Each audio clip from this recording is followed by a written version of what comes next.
Salam sejahtera bagi ibu bapak, saudara, anggota jemaat dan simpatisan GKI Taman Majapahit Semarang. Hari ini hari Senin 23 November 2020 kembali kita bersekutu di dalam program layanan firman Pelita bagi kakiku bersama dengan saya, Pendeta Surya Samudra Giamsyah.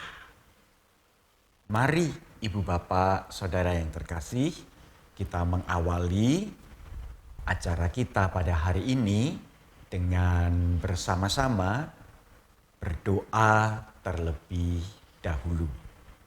Mari kita berdoa.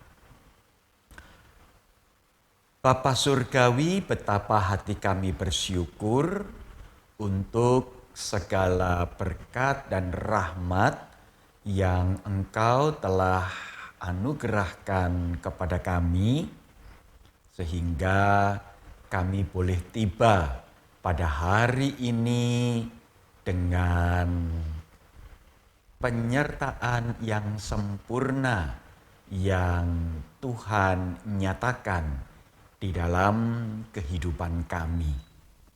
Dan saat ini, ya Bapa Surgawi, kami mau membaca, kami mau mendengar, kami mau merenungkan firman-Mu.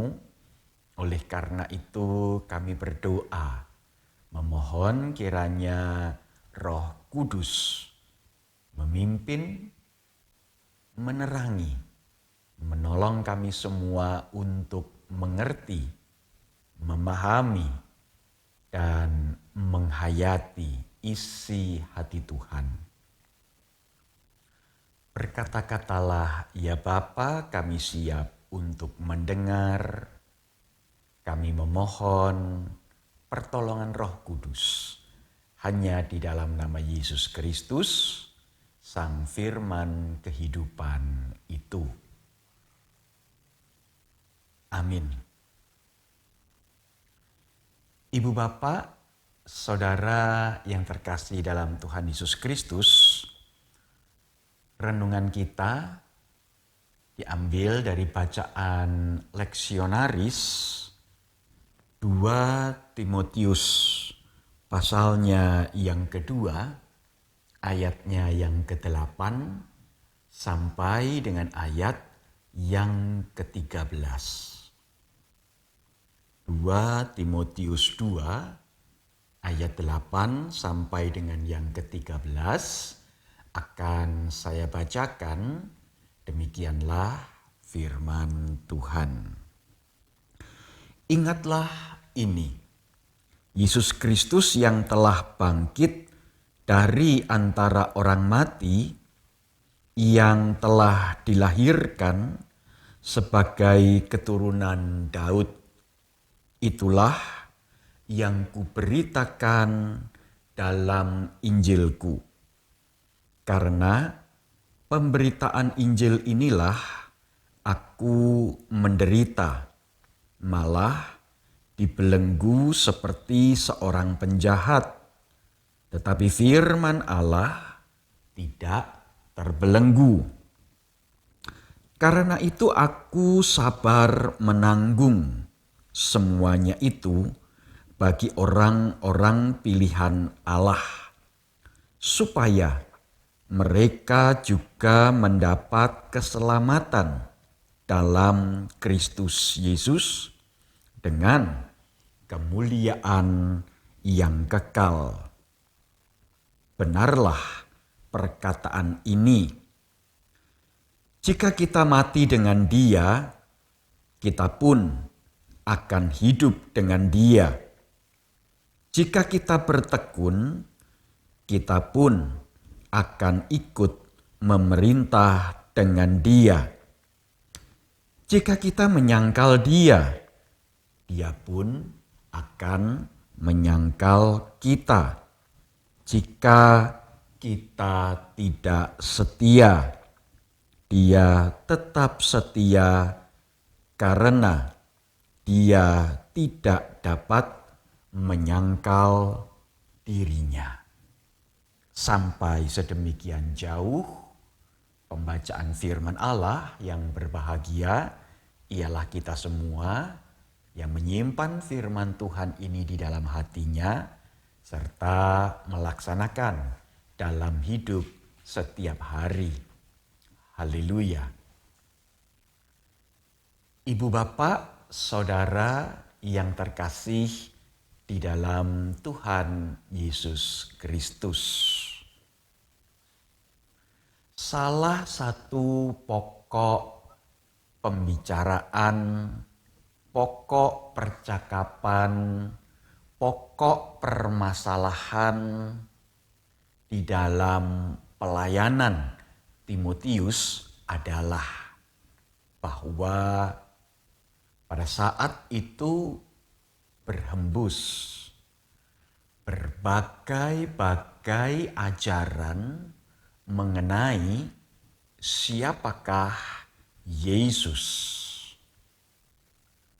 Ada orang-orang yang mengatakan bahwa Yesus tidak sungguh-sungguh mati. Ada yang mengatakan bahwa yang ditangkap dan disalibkan adalah salah seorang murid Yesus. Tetapi ada juga orang yang mengatakan yang ditangkap itu betul-betul Yesus. Yang disalibkan itu betul-betul Yesus. Dan yang mati betul-betul Yesus. Tetapi Yesus tidak bangkit. Yesus tidak hidup. Tentu saja berita-berita serta ajaran-ajaran yang demikian membuat bingung jemaat yang dilayani oleh Timotius. Di tengah situasi seperti itulah Rasul Paulus menuliskan surat kepada Timotius, anak rohaninya yang saat itu sudah menjadi seorang penilik jemaat. Timotius diingatkan bahwa yang tetap harus diajarkan adalah Yesus Kristus yang mati menyerahkan nyawanya, tetapi juga yang dilahirkan serta dibangkitkan. Artinya apa, ibu bapak saudara yang terkasih?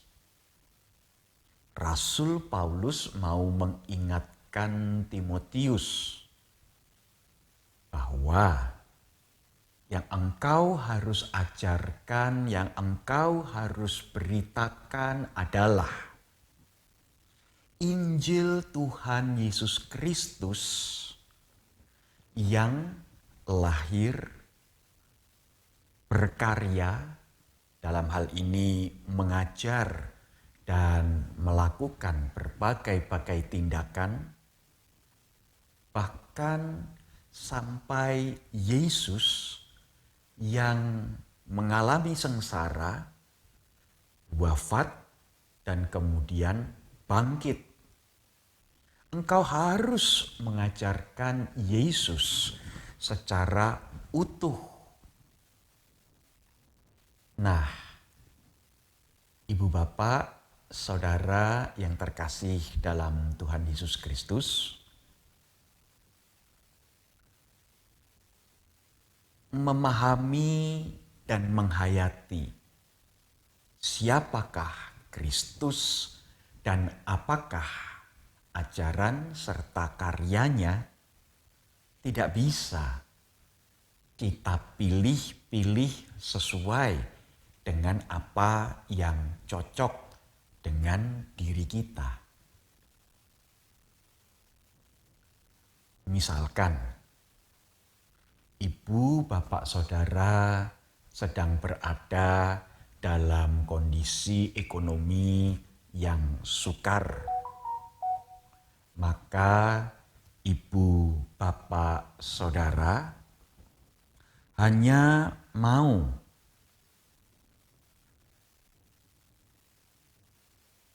menerima dan menghayati Yesus yang membawa ajaran kesuksesan, kemakmuran, prosperity.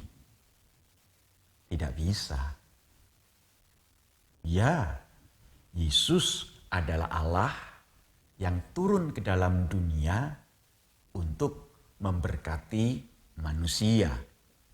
Tetapi tidak cukup kita hanya berpegang kepada Yesus yang memberi berkat. Atau jikalau situasi, kondisi kesehatan ibu, bapak, saudara tidak betul-betul di dalam kondisi seperti yang diharapkan, lalu kemudian kita beriman bahwa Yesus adalah tabib di atas segala tabib. Mempengnya hanya di dalam ajaran itu. Oh, saya katakan betul bahwa tidak ada penyakit yang tidak bisa disembuhkan dan dipulihkan oleh Yesus. Betul. Tetapi yang kita juga perlu pahami adalah ketika Yesus hadir di dunia, tidak semua orang sakit dan tidak semua orang yang memiliki kelemahan tubuh itu disembuhkan dan dipulihkan. Mengapa? Karena ibu bapak, saudara yang terkasih, ketika Yesus hadir ke dalam dunia ini sebagai sosok anak manusia, segala tindakan dan segala ajaran yang ia lakukan dan ia beritakan bersumber kepada satu hal, yaitu tentang kerajaan Allah. Segala ajaran yang ia ucapkan, segala tindakan yang ia kerjakan, semuanya mengacu ke dalam pemberitaan tentang kerajaan Allah. Tujuan utamanya adalah mengajak setiap orang untuk kembali mengarahkan hati kepada Allah dan tidak menempatkan diri sendiri serta keinginan sebagai penuntun kehidupan. Biarlah Allah sendiri yang menuntun kehidupan semua orang sehingga dunia ini boleh hidup di dalam damai sejahtera Tuhan. Tujuan inilah sebenarnya yang harus kita pegang. Kita mau mengingat, kita mau menghayati, kita mau hidup di dalam iman kepada Tuhan Yesus Kristus yang memanggil kita semua, memanggil ibu, bapak, dan saudara untuk tetap setia di dalam hidup sebagai hamba-hamba Allah, tak kepada kehendak Tuhan dan dengan setia mengerjakan keselamatan yang Tuhan sudah anugerahkan kepada kita. Ini yang harus kita pegang. Apakah kehidupan ekonomi ibu, bapak, saudara akan dipulihkan? Itu urusan kedua. Apakah kesehatan ibu, bapak, saudara akan dipulihkan? Itu urutan kesekian. Tetapi apakah ibu, bapak, saudara tetap setia dan taat kepada Allah? Itulah yang terutama. Mari ibu, bapak, saudara yang terkasih, kita kembali mengingat, menghayati, mengimani siapakah Kristus dan apakah karya dan ajarannya di dalam kehidupan kita. Tetaplah setia kepada Kristus di dalam situasi dan kondisi apapun juga yang Tuhan izinkan kita alami. Tuhan memberkati kita semua. Amin. Mari sekarang kita berdoa. Bapa Surgawi, kami menyadari bahwa ketika kami menghadapi berbagai situasi, berbagai kondisi,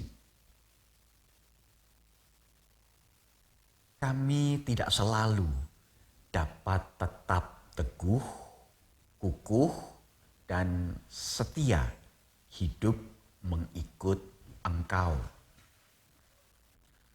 Ada di antara kami yang ketika situasi nyaman, situasi aman, situasi mendatangkan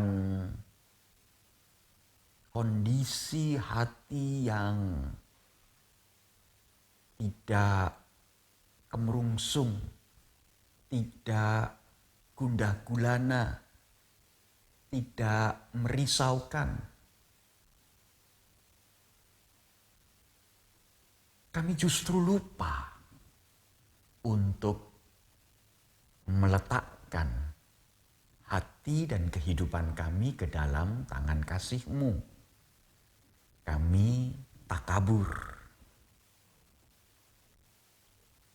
Tetapi ada pula di antara kami,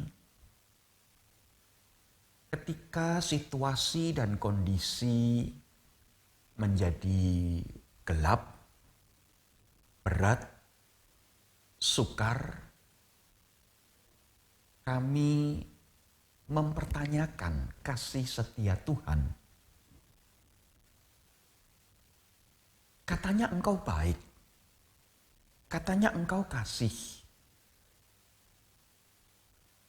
Di mana kebaikan-Mu, di mana kasih-Mu ketika ekonomi keluarga kami jatuh, ketika kondisi kesehatan kami tidak seperti yang kami harapkan.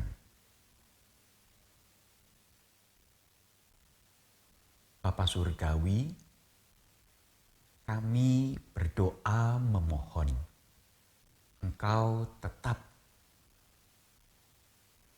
menjaga hati kami dan memampukan kami untuk tetap setia kepadamu. Terima kasih Bapa Surgawi untuk firman-Mu yang mengingatkan kami agar hati kami tetap terarah hanya kepada Tuhan Yesus Kristus, Anak-Mu yang tunggal itu. Amin. Ibu bapak saudara yang terkasih, selamat melanjutkan aktivitas ibu bapak saudara. Kiranya di dalam berkat Tuhan, kehadiran kita semua boleh menjadi berkat bagi orang-orang yang ada di sekitar kita. Tuhan memberkati. Amin.